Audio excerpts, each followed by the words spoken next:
9 o'clock kagabi, tumawag na sila na sila na lang pupunta rito at aayusin nila. Yung DBM po. Si Secretary Vince at saka si Sigmina. Okay. Pero sir, hindi lang po kasi DPWH yung kina-question. Kaya nga pinatuloy na ito eh, hindi na in-stop.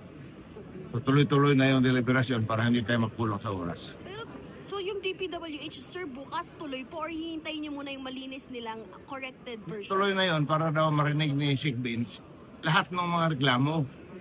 So sir, binawi na yung recommendation na ibabalik yung NEP sa DBM. Wala na yun. Sila nakiusap na dito na tuloy na lang para hindi na pag-ahol sa panahon. But we give them 10 days to do it. Ibig sabihin sir, hindi pa haharap yung DPWH bukas. Kasi nakaschedule bukas. Kung mapopospon bukas, baka Lunes na si Vince. To give him enough time para busisiin niya.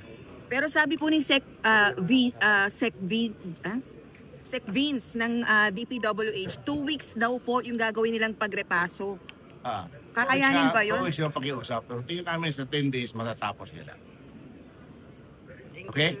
Sir, kung haharap sila sa Friday or sa Monday, di incomplete pa rin yung review? Gusto nga nila marinig. Isa-isa. Gusto Para nila. isahan na. Formal consultation muna, sir, with the congressman?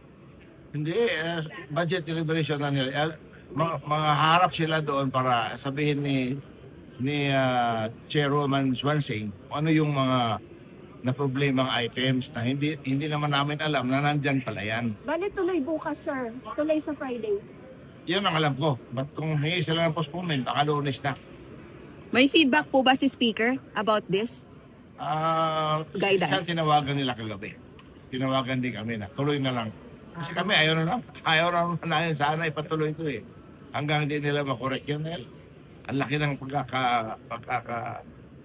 disquido sa buong budget ng DPWH. Si Speaker mismo nagsabi na ituloy na lang. Hindi, sila, nagtawagan sila pagkatapos tinawagan niya yung mga party leaders. Sir, kung sakaling hindi kayo solve doon sa mangyayari na maraming pangang red flags, pwede pa ba yun na ibalik nyo pa rin talaga? Hindi na, kasi sila na pupunta rito eh. Sir, sorry, sino po yung nagtawagan? Kagabi, sila nag-press con sila kagabi. Yung mga nag-press con po, tinawagan Si Sig Vince at saka si Mina. Okay. Di ba niyo nakita yun? Yung phone call?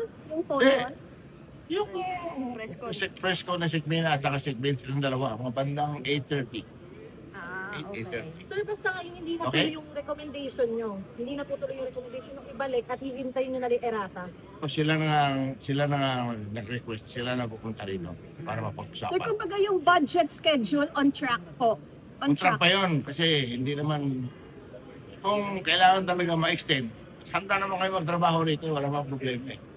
Okay? Thank you, sir.